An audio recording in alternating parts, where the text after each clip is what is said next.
Welcome back to the SwimSwam Breakdown. As always, I'm your host, Coleman Hodges, coming to you from Brooklyn, New York, joined by SwimSwam CEO Mel Stewart from Austin, Texas. What's up, Melvis?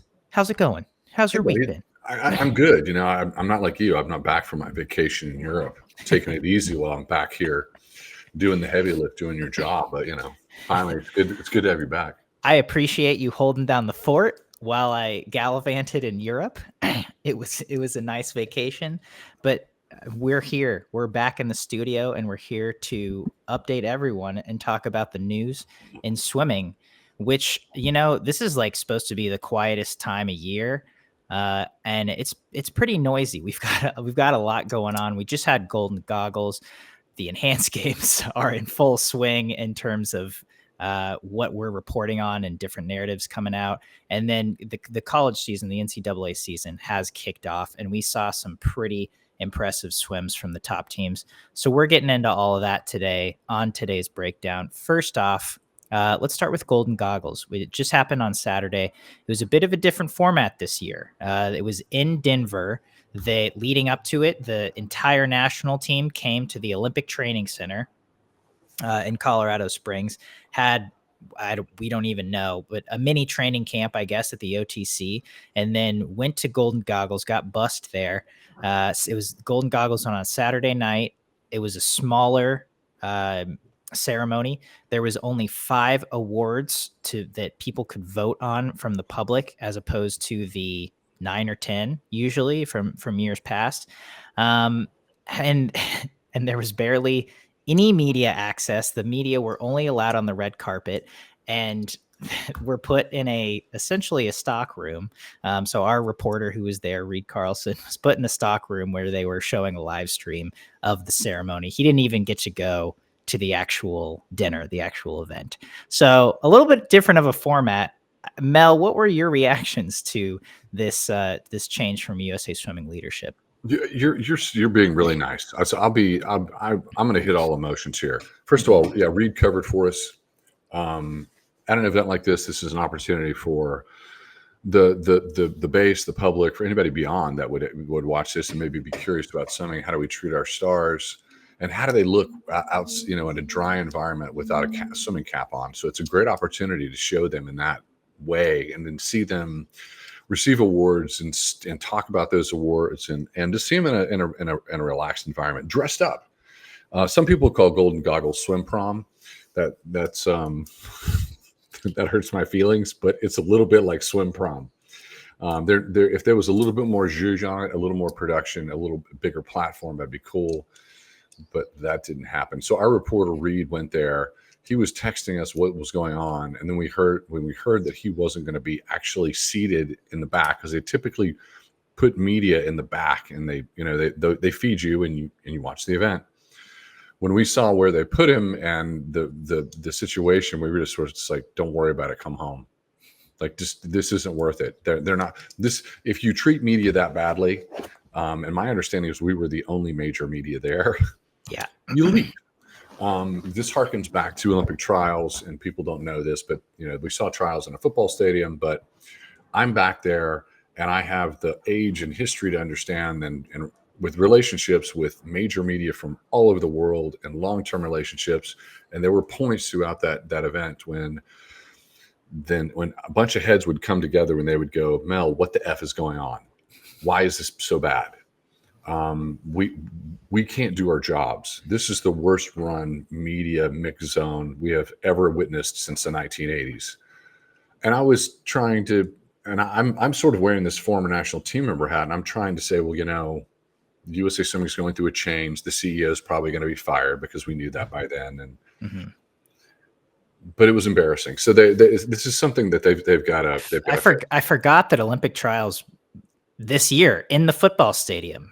Or sorry, last year in the football stadium, the mixed zone was pretty bad, honestly. Our access to athletes, and especially major athletes and stars who were qualifying for the Paris Olympic team, was fairly minimal and not great.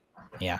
In a normal situation, if you're really good and you're great with your communications department and your marketing department, especially as an NGB, and you're telling your story through the lens of athletes, you build relationships over a quad. And those relationships are built, and you build trust, because they're telling the story of the athlete over time. And by the time that New York Times reporter, Washington Post, Sports Illustrated, Fox Sports, whoever's there, when they show up, there's a relationship in place. There's a narrative that's been built over years, and it's sort of that cherry on top, and they get that interview. Those relationships didn't happen. That's a failure. That's a failure of USA Swimming, and it's one of those gaps that we want to shore up between now and 2028, and we're already a year behind. So that's something that you want within a comms department. In USA Swimming's defense, got to say something positive. Golden Goggles has always been it's always been the Monday following Thanksgiving. It's been in New York or Los Angeles. That's a really odious time to have it. They did it by design because it's inexpensive to get the space. So it's cost efficient because it is a nonprofit. They're trying to generate money for the Learn to Swim, for the USA Swimming Foundation, which provides money for Learn to Swim for kids who are economically challenged families and they need those lessons. That's been an important piece of that. And building champions, which was largely money for national team members and junior national team members. So a great thing that we want to support. So they did it after the annual business meeting. They did it after everyone's come together and had sort of the business of swim done. They bring in the national team, and then they have the event after that, which is beautiful. Love it. Timing's amazing. Kudos to them. They finally put it in the right spot. I don't mind Denver. I don't care if it's in Des Moines, Iowa. Just bring me some freaking zhuzh. I don't care if they have it in Denver every single time and make it a corporate convention. Just make it so amazing that we all want to show up and service at every level. So I think that I give them a little bit of a pass because post-Olympic year, we got a new CEO. That new CEO going to be learning. So we don't know what he had no control over this. So if you watched any media, he was in a clip and someone taught him how to put on a swimming cap. So he learned that. So step one's covered. He knows how to put on a swim cap. Now put on his thinking cap and get to work. But it is also, as you said, if they do the production right, doesn't matter where it is. There was no live stream available. I think they're going to maybe show a tape of it after. I don't know if that's already available, but it lacked a lot on the production side. And we've seen Golden Goggles be a fairly fun event in production before. So hopefully leading to LA, we can get back to that. Notes to USA Swimming, very specifically, if you want to build a relationship and be in an environment where you can build connection and relationship and trust with media, you do it at Golden Goggles. That's a great place to start. Yeah. So maybe not this time, but there were some positive takeaways, and maybe it'll improve moving forward. But also some areas for improvement from USA Swimming for sure. So let's move on to the enhanced games, where we've had quite a bit of news this week. German Olympian Marius Kusch is announced that he is joining the enhanced games. Kyle Chalmers from Australia is not. He reportedly turned down a multi-million-dollar deal with the enhanced games. I think we already saw Ben Proud. I think if Kyle Chalmers went to the enhanced games, that would be a huge shock. But reportedly, he turned down a 3-year contract offer to the tune of $1 million. And then we also, our Braden Keith, editor-in-chief, wrote a great article just about what it would cost to pay the world's elite swimmers a baseline salary, which is what the enhanced games are doing, which is why they are taking off right now, because they're paying the athletes. Correct. It is, I think essentially at this point, I don't know how many of these athletes are truly motivated by pushing the boundaries of human capacity. I think they're motivated that they're getting a very solid, steady paycheck. I think everyone looks at this and then it's so odious. It's so clutch your pearls. Mm-hmm. They can't believe it. But the enhanced games is a disruptor in the marketplace. The enhanced games is not just exploiting the spectacle of we're going to enhance you and to see how fast you can go. There's a business model there. There's the protocol that they're selling. It's like, hey, I've made this athlete as the greatest they can be, and now you can buy and do what they do. So there's that economic. There's also its spectacle because of that, and they will do well in terms of media reach. They are going to build a business, and they are backed financially well enough to go 5 to 7 years. But they're exploiting the vulnerability within the Olympic ecosystem of paying athletes, which is a huge sticking point. No matter how good we think it is for athletes, it's gotten worse. The market has not been, since we did away with super suits, which was a big boon. There was a lot of money when there were super suits. There were a lot more bigger contracts. Athletes down to like 30th in the world were making money and doing pretty well. The market has been weak since about 2012 and been waning since then. However, the Olympic industry as a whole is richer than it's ever been. This is the best financially the Olympic apparatus has ever had it. $18 billion in rights fees and in endorsement dollars for the International Olympic Committee, $1 billion in reserves. That trickles down to the World Aquatics, all the other feds. That trickles down to NGBs through the USOPC. USOPC gets money. USA Swimming gets money. And a part of that is it trickles down, but where does it go? And if I talk to elite athletes, if I talk to national team board members who are on the board of directors, and I say, hey guys, what gives? We know that direct financial support to athletes, the APA, has been flat since 2010, $38,400.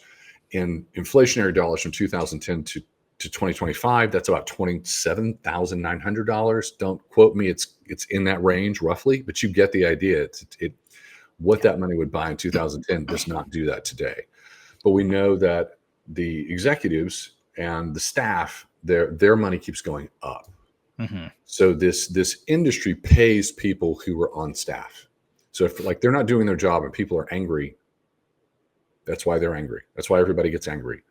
But let's do some quick math. Braden did some math. I'll do some math. 2024 USA Swimming generated gross revenue $50,100,000 roughly. Okay. 24 million was registration. That means that if you are on a club, you're a swimmer, you're paying dues, that 24 million goes in. In a perfect world, that 24 million comes back to the base and services, member services, sport development. 26 million is left over. And you could make a strong argument that is brand driven. That is Olympic driven, the Olympic glow. It's like national team. That's what that is. That's the product. Yeah. And let's just say 13 million is in paying Greg Meehan and national team services and travel and insurance. That leaves another 13 million left over. So, just round number, that's about $130,000 a year to national team members. So there's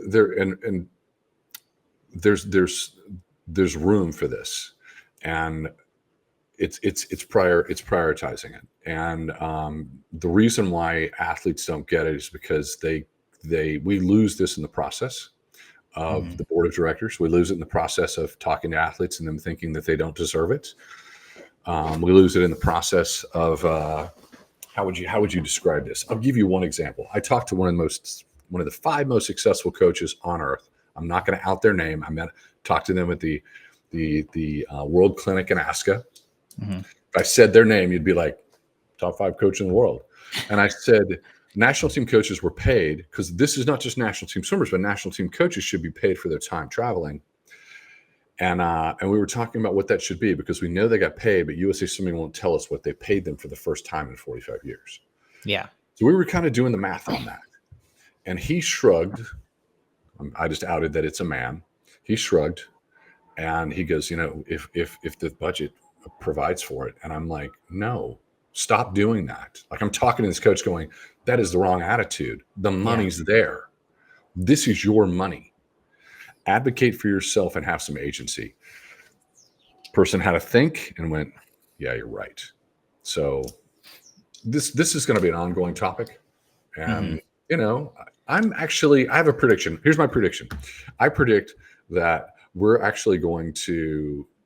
paying coaches. We're going to find out what that is. And that's going to improve. But I have a prediction. I think that the APA, direct support to national teamers for Team USA, will be lifted inflation to current inflationary dollars. I think they're going to do that, but I think they're going to do it once. And I think that they're going to say, we've done this great thing, but it's just going to bring them from 2010 to 2025 or 2026 when they do it. Yeah. They'll do it once, but they will not tie it to inflationary dollars, meaning they won't tie it to going up as inflation goes up. Sure. But the C-suite will continue to go up because the C-suite's going to make more hires. This new CEO is going to make more hires. He's going to hire expensive people. Yeah. And they got to pay for that. He's got to pay for that. And the board is going to give him whatever he wants. So if he doesn't understand something about swim, or he can't sell enough, or he can't do something, we're going to bring in expensive talent for them to shore up what he can't do. And the board will allow him to do that because the board is really invested in their choice being the correct choice. So we'll see. So all this, again, I mean, this is extremely relevant information. We're talking about athletes getting paid.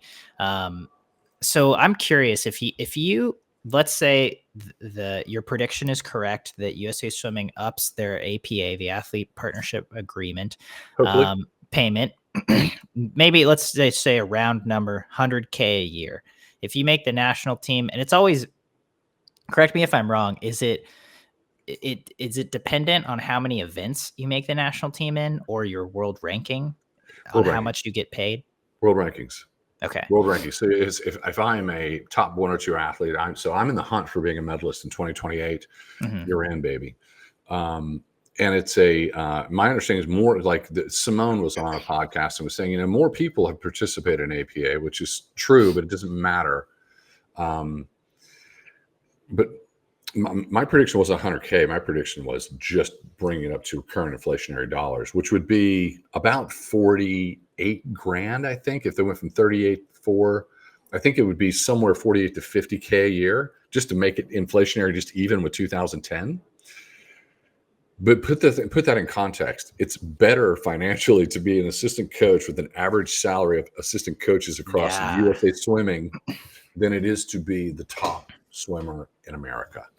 So and again, let's put it into the context of the enhanced games, which is cool. I mean, they are kudos to our clubs and our assistant coaches, but I actually want assistant coaches to make more money.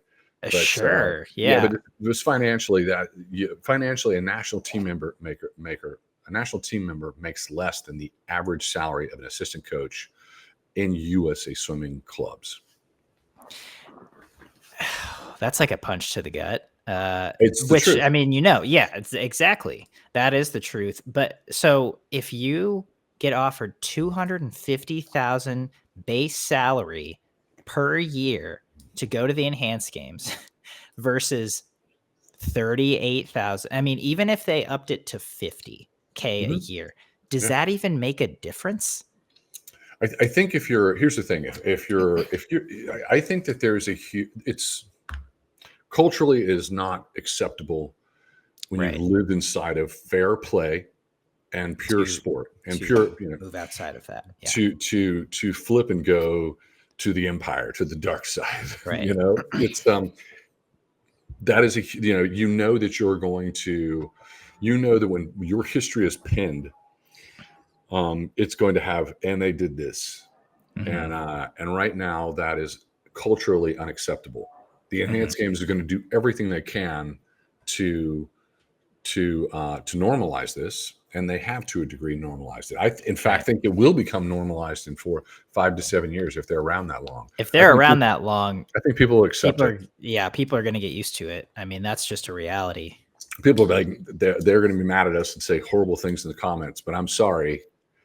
We live in a crazy world right now where weird things are happening all the time. There's a lot that has been normalized in the last 8 years, and they get normalized, and humans just accept it. So this is to be continued. Yeah. So it's really interesting. Really interesting conversation about the enhanced games. We will obviously keep covering it and keep talking about it. But, if you're out there wondering why people are doing this, that's why. That's why, because, American athletes get paid $38,000 a year. I doubt many other athletes around the world get paid that much. In bigger countries, they might get financial support to the tune of that, maybe even a little bit more. But if you're getting paid $250,000 base, there it is. Take this into context. Okay, you're gonna they're hey, wait a minute. These people are making appearance fees and they got endorsements. Mm-hmm. Not true. These are medalists. These are like, you can be a star on the run up and you haven't won a medal yet. You're not getting a big contract at all. And let's just say you win a gold medal. I want a gold medal. I want one individual gold medal and I want a relay gold medal. I got 2 medals. And now you're on the run up to the next one. You might not have a contract with your one individual medal, gold medal, and one relay gold medal. You might not have a contract until the middle of the next quad at a swimwear company, because they're looking at it going, okay, well, you got your medal, so we can make money off of that oxygen, but it's all about the promise of the next one. So typically, you've got to have medals in your background, and you got to have medals in the future. Yeah, and the contracts are not big, and some people have good contracts, but these are iconic stars. Ledecky, I think Ledecky is she's a pretty good deal. Yeah. I think Reagan Smith has great representation, and I think she has a really fair, equitable, market-driven, and she's got, would she have 8 medals? She's got a great relationship with Speedo, but these athletes are few and far between. If you're looking at the 95% of national team members across the top 15 swimming nations, they're making what they're getting from the governing body.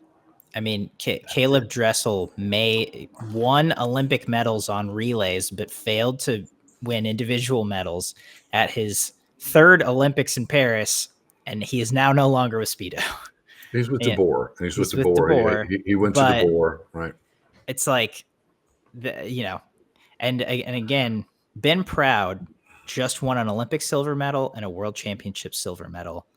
And he went to enhanced games because he said, this will give me the money to support my mom, to support my family, to give me a good life. And because he obviously wasn't getting that when he was winning, when he was at the peak of his career, essentially. You need to understand the psychology of sunk cost. Sunk cost is, I have been swimming my entire life. I mortgaged my childhood to do this. I've been great. I've achieved as much as I could get. I know what that means in terms of my own personal pride. Yeah. And then there's the economic component, and you're like, all this effort, and now I can make this with it too. And if the money's enough, they're going to choose the money. That is a reality. We're going to see this happen more and more. Yeah. So we can leave enhanced games there. Well, I'm sure we'll be covering it more and more. So let's move on to something a little lighter. College dual meets, NCAA, has begun, and we saw some pretty impressive meets and performances from the top teams. I'm just going to highlight a few, and they are the top teams. UVA competed in a meet that didn't count. What's the word? Exhibition against Navy. Texas had their dust your boots off inter squad, and IU Florida had a dual meet, a pretty high level dual meet. Just two really great teams, both on the men's and the women's side. Mel, what stood out to you the most about these top college debuts? It's with always thinking that it's September. I looked at IU Florida and I was like, solid dual meet. This is what I expect. I'm expecting college swimmers to be hating life right now. In practice suits. In practice. This is painful, but everything to me, like, okay, this is on point. There's some great, I think Leando split like a 20.06 in flying the relay, which I expect some stars to do some 42, weird 100 free. I expect some stuff like that, but it's it was in line with what I expected. Yeah, let me just throw out a couple times from that meet. Like, for example, NCAA champion in the mile, Zalin Zarkani, won the 500 free in 4:21. You know, it's like solid dual meet time, right? Ahmed Jawadi coming off of world titles in the 800 and 1500, 4:23, his first yards meet. It's like, all right, so he also won the 200 free and 133. Jawadi did. So it's like, all right, cool. It's just good. Doing all right, you know? 133 is pretty good. I think that's not what he went. But so there were like solid times from this meet, but it wasn't anything. I'm sorry. He was 137. Jawadi was 137.4. Again, it's his first yards meet. So it's like solid time. Miranda Grana for Indiana, 52.09 in the 100 back. Again, she's been a stud in flying back for Indiana. So again, very solid times, but it's like dual meet times. It's normal. Texas. I'm looking. I had dinner with Bob Bowman a few weeks ago, and if you do anything social with Bob, he doesn't talk about swimming. He leaves the pool at the office, and you're going to talk about other stuff, which is fun. But God, did I want to talk to him about swimming? And I wish I could talk to him now. But it's sort of like I looked at these times, and I'm like, did you guys do a drive? Did you like take the day off before? I know they suited up, but I'm looking at the swims, and it's tough. Like just the medley relay, they popped off a 123, and at IU Florida, the winning time is a 126. Yeah.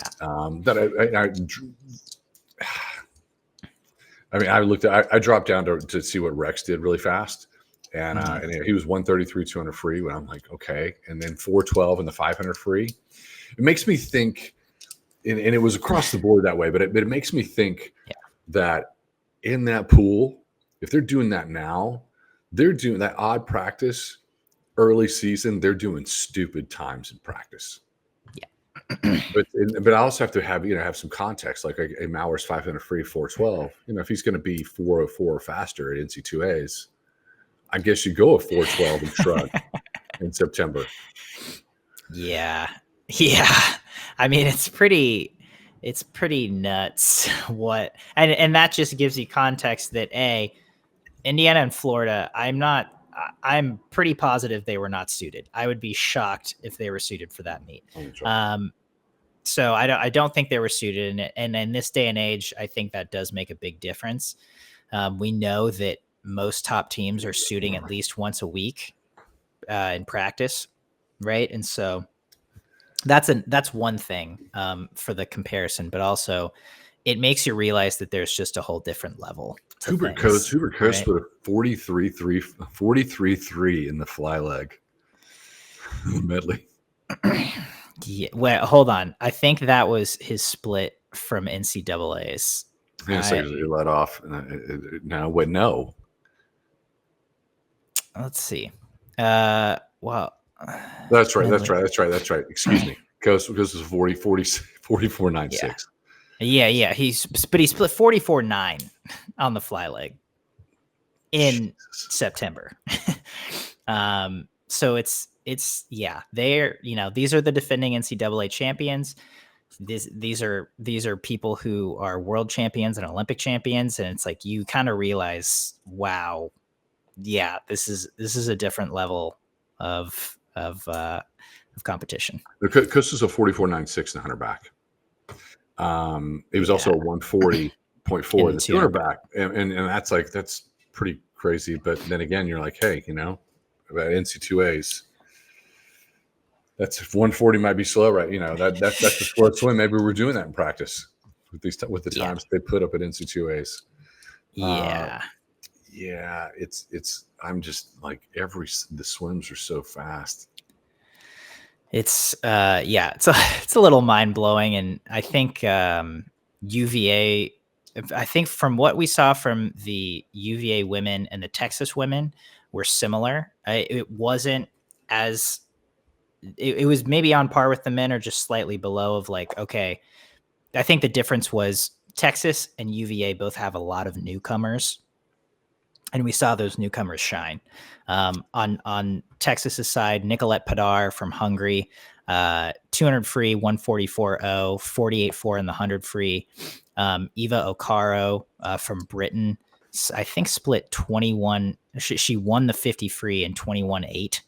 And so that there was a lot of promising signs from some newcomers from Texas, as well as UVA, Bryn Greenwald, who again is a transfer.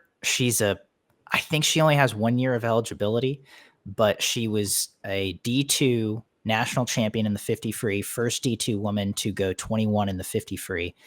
Also qualified for NCAAs in the pole vault for track and field. But she, what did she do? She split 21-1 on a relay. 21-1-3, and so she's 21-9-6 at D2 NC2As last year. She was a 22 flat, 22.06 to win. But, she's going 21-1-3 in September, now training with UVA. And we know that she's this double threat. We know we're talking about an athlete who's extraordinarily talented. Yeah. I think we're all sort of going, this might be a special swimmer who should have been at UVA for freshman year.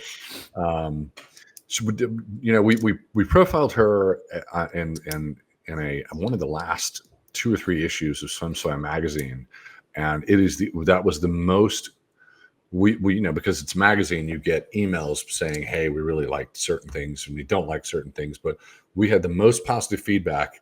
We've been producing this magazine since 2015. I get the most emails and letters about that feature on her than anything we've ever done. Nothing about Michael Phelps. Not about Anthony Irvin's tattoos. Yeah. Not about Katie Ledecky. Not about the we did a tattoo issue that people really loved, but really everyone liked that feature on Greenwald. Wow. So she's got a lot of star power, and I'm kind of, but how does a 21? What would that's really a 21.7 right now? Flying start 6/10. Yeah, I think so. Yeah, I mean, 21. So I'm thinking. So right now she's like 21.5, 21.6. Yeah. Yeah. In September. In September. All right. That was the dual meets. You want to talk about dual meets more, or you want to move on? We got a lot of topics. We've got a few more topics, but I've got one other note. We didn't see Thomas Heilman race at this for UVA because he was at Golden Goggles, but we did see the other top recruit in their massive recruiting class, Maximus Williamson. He had some solid swims. He split, I believe he split a 52 in the 100 breast on their relay. What? Yeah. Why is this in the breast? Because they didn't have a breaststroker. Why breaststroke? He didn't have a breaststroker. And wow, he can swim breaststroke. Everything I've ever read about him has always been 50, 100, 200 free. Yeah, so he's a great freestyler, but he also has a really good IM. I think he swam like just about every stroke at this meet. He was also 4:23 in the 500 free, but he was 23.5 on the last 50. So, I think this was a very low pressure meet. I think UVA is he's still very green and they're just getting started with him, but 52.5 on breaststroke split on the relay. Not too shabby for Maximus Williamson. Yeah. I mean, UVA men. That's it right here. They're coming online. The future belongs to them. They're coming online. They're coming online. Everyone says, hey, Todd, can you coach the men? Show us something. I think he's pulled the talent. So, and they got a lot of great recruits coming in too. Good for him. They do. Yeah. They've taken their fair share of bullets in the last couple of years. So I'm personally excited to just see them trend upward. I'm excited to see that for sure. All right, those are our major topics for the week. So let's end this segment with Sink or Swim. So first off, on Sink or Swim, Michael Brinegar, the Michael Brinegar doping case has some news. Let's see. Michael Brinegar exhausted all of his legal options in the doping case, and he's planning on returning to competition. shortly before the final prelim session of the 2024 Olympic trials, it was announced that the CAS ruled in favor of USADA, that Brinegar was blood doping throughout a 3-month period in 2022. That means his 4-year ban restarted essentially in 2024. So he is banned now until I think June or July of 2028 instead June. of June, the ban starting in 2022 during the alleged period of blood doping, which would have been the case if he hadn't fought it legally, if he hadn't appealed.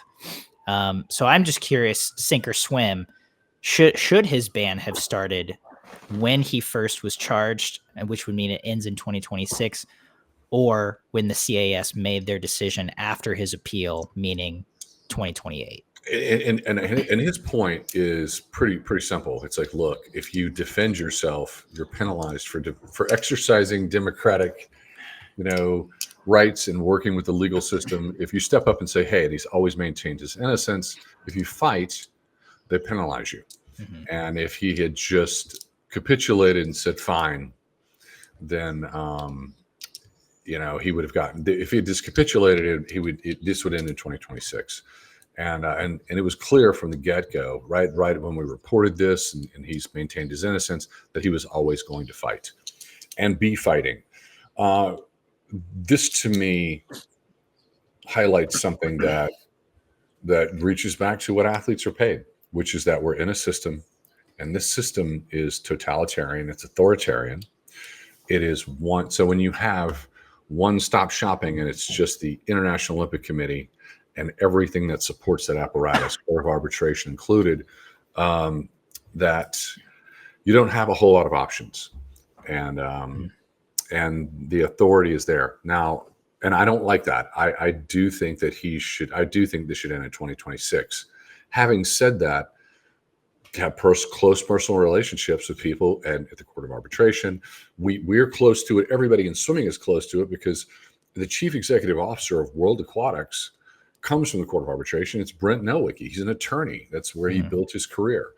And he took it very, very seriously. Like, he was there to defend athletes. And if athletes ever made a mistake, or even if he felt like they were fast and loose, he was still trying to support them and be as fair as possible.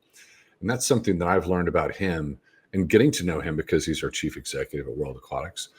So I think the people inside that organization actually are, I don't think that we're dealing with nefarious people. I think they care. We have SwimSwam. I have a relationship with Travis Tygart at USADA. He's the CEO of USADA. And I mean, if you see the public narrative, and if you talk to him and you hear background, which media gets background. When we talk to anyone, we'll get background information that we can't share publicly, but it's sort of like context on what's happening. And when you get context with him, every single time you're like, wow. You understand they're arguing facts that they can argue, but you also have all this additional intelligence and information. So I would like to seeing this on the surface, I would like to see this in at 2026, but I have to say it feels authoritarian that it's going to be pushed to 2028. But I also think that the people inside these organizations actually do care about athletes and do work in their best interest. I'm hoping there could be more appeals. Yeah, it seems very weird that if you appeal, you're punished for it, instead of just laying back. Because and the interesting thing about this case was that when Brinegar was first charged, he went before an independent arbitrator in 2023 and won and was cleared, but then USADA appealed that win, and the CAS overturned it in June of 2024. And so was there new information when they appealed? Yeah. Was there new information? We don't know that. Yeah. And it's a tough spot. He's maintained his innocence always. Yeah. And so, So maybe more information will come out. We don't know. I used to be so judgmental about every single athlete that got a doping ban. I was extremely judgmental. It was just like, yeah, you're a cheater, Yeah, no matter what the argument was. And over our 13 going on 14 years at SwimSwam, my opinion has changed. When I see a doping ban, I go, I don't know. Because it's being here has given us the ability to look into a lot of details, and when you see all the details, you're like, this is more complicated. This is a little gray. Yeah. So I'm not so judgmental, and I don't just make a snap judgment of like, you're a cheater. Not anymore. Yeah, right. I mean, I think if you have the intention of, using a performance enhancing drug or a banned substance, I think that's pretty black and white. But I think so many of these cases are not black and white, and that's where it gets tricky. Yeah. So the 2028, that's a sink. Yeah, I don't like that. No, I don't like that either. I don't like that. It feels punitive. It does. Yeah. So, okay. Next up. So we have new information since I wrote this, but Michael Andrew and Caleb Dressel were seen training in Southern California with Santo Condorelli, who is, of course, old teammates with Caleb Dressel from their days at Bulls School Sharks in Jacksonville, Florida, with Coach Sergio Lopez. Caleb Dressel then made an Instagram post saying, I loved my time at Florida now and forever. Everyone was like, holy crap, is he moving training bases? He posted on Instagram today saying, whoops, sorry, didn't mean to imply anything. No, I'm not moving and I'm not retiring. So here's the new sink or swim, Mel. Put you on the spot. Sure. Do you think Caleb needs a change after everything he's been through? And if he's chasing LA 2028, he's got 3 years. Do you think he can go the distance and make his 4th Olympic team with Nesty at Florida? I think he can with Nesty, and I think Nesty will evolve and give him whatever he wants. What's been happening in the background since Paris has not changed. I saw the post, and I was like, "There's no, he's not going to do this." One, he has a farm. He loves the farm. He loves his farm. The dude loves his farm. Yeah, and he loves being close to his family. His family is super tight. Yeah, and he has been with one mindset since Paris, singular, and he's been on a journey to find out. He's like, and he said it plainly. He said it in a podcast with me. He said it in private. I want to be a great husband, and I want to be a great father. And if I can be an athlete as well, then I'll do it. But if I can't do those first two, I'm not doing it. And he's talked to iconic sprinters from Team USA's past who were married and have kids, and asking them how they did it. And he's talking to Kyle Chalmers, and he's talking to athletes from around the world. But he's trying to figure out how to do this and have it all. And he's starting to think, I could do this. I can be competitive. But his priorities are husband, father, elite athlete. Yeah. And I'm bullish on this, man. I think two things. I think, one, he's going to figure it out. And I think, two, to answer your question, I think that if it takes an evolution of training, I think Nesty will evolve with him. Yeah. So he stays there. No, I absolutely. He's not going to move for every reason you just said. No. If you've ever spent time with Caleb, if you've ever just listened to any of our interviews with Caleb, he is a homebody. he is a Florida boy through and through. He's not moving for sure. Do I think he can do it? Just for the sake of argument, I'm going to sink this. And I just think that's how swimming goes. It's like not everyone is Katie Ledecky, and it's crazy to say that about Caleb Dressel, because he's one of the maybe the greatest American sprinter we've ever seen. Mm-hmm. But 3 years is a long time. We saw what 1 year during, and granted it was a global pandemic during that year, but we saw what 1 year did for many athletes in the lead up to Tokyo, right? I mean, we saw Nathan Adrian get 9th in the 100 free semifinal at 2021 trials. And it's like the year before, no problem, right? He would have been there. I think is what everyone thought, right? Yeah. Okay. So it's just, and it's a 50. Yeah, go ahead. No. I just, after talking to Cam McAvoy and knowing how Dressel trained with Troy and then with Nesty, and if he flipped that training and went pure power, pure speed, and did that type of training, I think that we might see Caleb Dressel 2.0. I think that's possible, but only because Dressel comes from the school of, people forget this, guy went 156 200-meter butterfly in season. He went a crazy 400 IM. No, he comes from Greg Troy. He was doing these extraordinarily amazing 50, 100, 200, 50 free, 100 free, 100 fly. But he could also swim a 400 IM. And he doesn't, if you cut out all of that training, and he's got all that base done, that's in his history.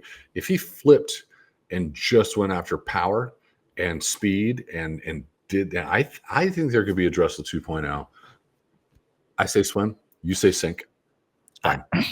And I think there could be too. I would obviously love to see it. I'm not rooting against Caleb Dressel. I just, it's, the older you get in the sport, the harder it is to do. For men, it's easier, especially in 50s. He has 50 fly and 50 free as options for the Olympics, which is big. But I'm wondering if he can make that switch, or if he wants to make that switch to just focusing on 50s, because he is such a team first guy that it's like, will he want to give up that 100 free or 100 fly, those relay opportunities, not so he can get medals, but so he can contribute to the team? Will he be okay just being that 50 guy? That's what I'm. Fair enough. We can move on. Just Caleb Dressel. Just so you know, Coleman sank you, and I swim. if you're out there. All right. Last up, Leon Marchand is only going to one stop at the World Cup. That is the stop in Carmel, Indiana, the first leg of the circuit. It's interesting. We wrote in the article about this, we made comparisons to Michael Phelps. Obviously, he has the same coach, Bob Bowman, and it seems like they're doing kind of a similar thing in this post-Olympic year. In 2025, Leon Marchand will only have swam, I believe, at 6 meets. The year after Paris, in 2005, the year after Athens, when Phelps won 6 golds and 2 bronze, he swam at 7 meets. Right. So it's a similar thing. He's not racing a lot. It seems like they're trying to really slow roll into this Olympic quad. But do you think this is a bad look for swimming? It's like the premier racing opportunity of the fall. It's in his backyard. You could stay in the Midwest for a week and go to Westmont. You could fly up to Toronto. It's only 3 stops. They're back to back. Do you think this is kind of a bad look for swimming, that one of the top stars is only going to one? Yes, I do. I also, my opinion is that World Aquatics really wants to elevate the World Cup. They want it to be a brand that is a juggernaut, makes money, boosts world championships, and boosts engagement and their donations and everything that they stand for. My opinion is that this comes down to money.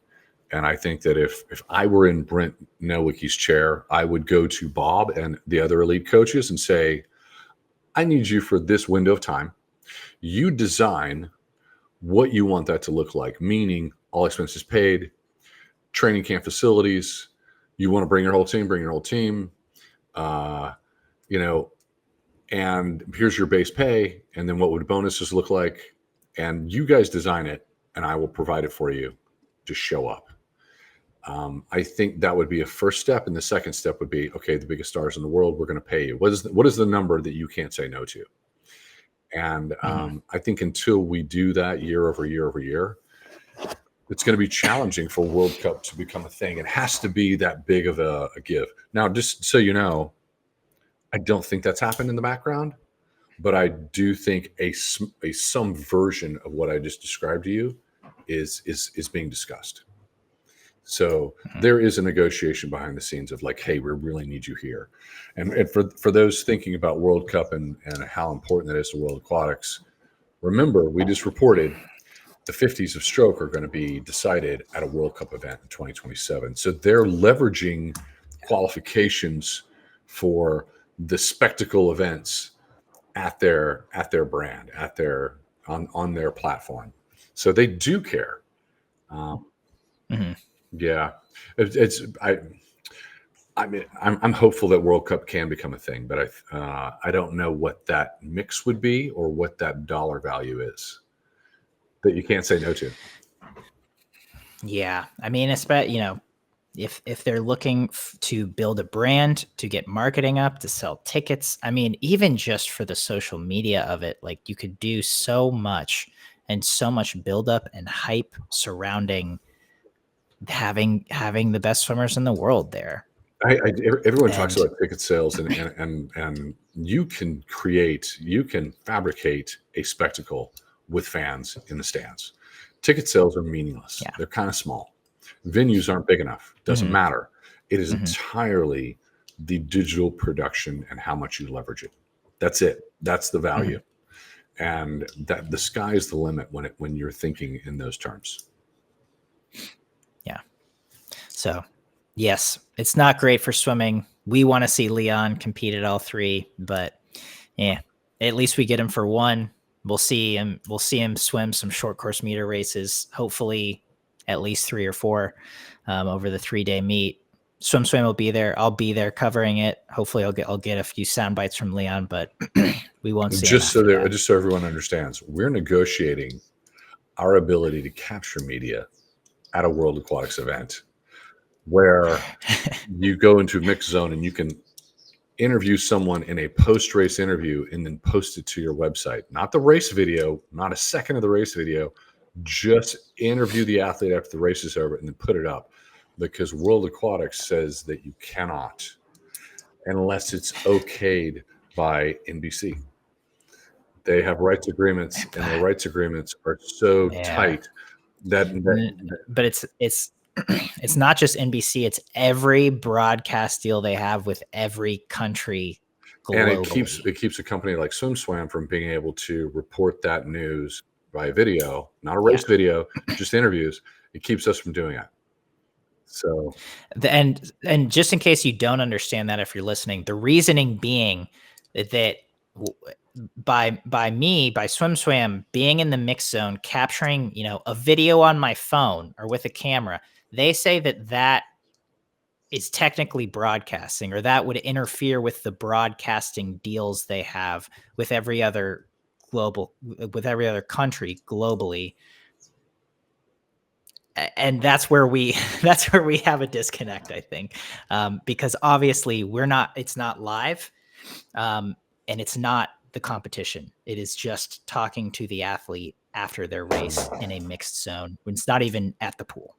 Where it's at the pool, it's in the venue, but you're not looking at the pool. So if you're wondering why a lot of media isn't covering the World Cup, it's because they cannot. There's no reason for 50 or 100 different media outlets to come to an event and cover the event, because they would be wasting their money, because they can't. They would say, well, you can do your media, you can do your interviews, you can do whatever you're going to do, but you cannot release that media until later. And they would probably say, even if releasing it later, it's like, I don't even know if you can do it later. It's still, we might allow you, but we're not really sure. So if you're ever interested why I'm live streaming from my house during a World Championships and not at the event, That's why. That's why. There's no reason. There's no reason. That's why. There's no reason to. There's no reason to be there. Yeah, they make it complicated, but anyway, there's a little media deep dive for you, swim fans and swim nerds. You should compare that though. Like, imagine a professional basketball game, football game, anything. Right? That event happens. They do the interview. They can do the interview. I mean, I think I wonder if people can. I'm guessing people can't live stream from their phone an interview with an athlete, but you go into the locker room, you go into the after the game, right? people have their phones, they're recording, and you can publish that whenever you want. So it's a little bit different. Swimming is a little bit tight and old school. Yeah. So, all right. Well, so that's our deep dive into the media world. That's our show. That's our SwimSwam breakdown for the day. Thanks for tuning in, and we will see